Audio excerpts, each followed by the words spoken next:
Hello. Many of you may have heard, but I'm planning on having a mini sabbatical starting in just over a week, and I just wanted to give you a little bit more details of some of the things that I'll be doing and some of the reasons that lie behind that. You may remember that in 2020 I was planning to have a full sabbatical. Our practice is every 7 years. Actually, that would have been about 11 years since my last one, but to have 3 months of sabbatical. And for various reasons that obviously didn't happen in 2020. So when I sat down for an annual review with Alan Cox and Joy Heenan in August last year, I was hopeful that I would be able to have that sabbatical in 2021. Case rates were low at that point, and hopeful that things might have returned to some kind of normality. They wisely said, well, if that doesn't happen, that would be great if it did, but if it doesn't, then we would really like to suggest that you take a month in 2021 and then postpone a full sabbatical into one of the following years. As it transpired, that was very wise advice, and so that's my plan. I'll be around on Sunday the 23rd of May and then have a month of sabbatical. I'll be back for a few days and then we've got a family holiday in early July. So I'll probably really properly be back around 21st, 22nd of July. Sabbatical comes from the word Shabbat or Sabbath, and which means to rest. And when we think about rest, we often think about holiday. But rest actually in the Sabbath term is about replenishment. Sabbatical is a word that really, or a concept that really comes from the Old Testament idea of the land having a Shabbat, sabbatical. Every seventh year you wouldn't plant any crops, you'd leave the land fallow for the ground to rest, to replenish, for the nutrients to be restored into the soil that crops would grow well in the other 6 years. And so this idea of sabbatical is about replenishment. And for me, this next month, my hope is that I can down tools, I can stop my busy head and thinking about all the kind of stuff that needs doing, and just focus around Jesus, find a place of replenishment, that my soil could find the nutrients again that would help us all grow.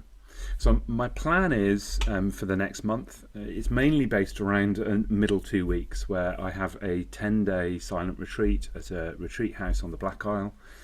It's kind of miles from anywhere, no mobile phones, no talking, no television, all that kind of stuff. So it's 10 days. I'll be meeting with a spiritual director every day, and it's a chance just to totally withdraw and to pray. So the week or so kind of either side, in my mind, it's a little bit like an aeroplane coming down to land. The first week it's about slowing down, taking some time to read and pray and try and park some of the busyness and the thoughts and the swirling stuff that is going around my mind, so that I can actually enter into that 10 days in a place of stillness. And then after that retreat, have another week or so of the plane just beginning to lift off and reorientating back into the leadership role that I have within CCE. So that's the plan for the month. It's going to be a month of prayer, a bit of reading maybe, and just looking for that sense of replenishment. So if you're praying, that's what I would really love you to be praying for.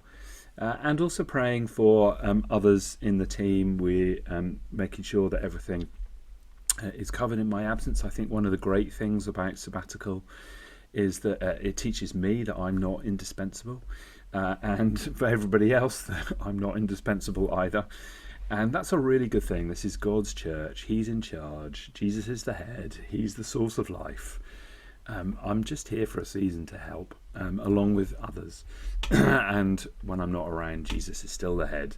God's still in charge, and it's his church. And so let's be praying that in this time, for all of us, actually, there's just a drawing on him and his life, and maybe some reorientation as we come back, that people fill different spaces. So I do count it as a real privilege. I'm a great advocate for sabbaticals. Whenever I talk to people who have the opportunity to do that, other church leaders, I'm a great advocate for taking this time out. But I also don't treat it as a right. I recognise it is a real privilege. Many people who I think would really value and deserve sabbaticals don't have the opportunity to do that within their organisational sphere of work and service. So thank you so much to the church and to the trustees and to Alan and Joy for suggesting it. And I do hope that everybody has a good month as restrictions are lifted. There's a little bit of wistfulness for me that I'm kind of withdrawing as things are opening up. But do trust that this will be a good month.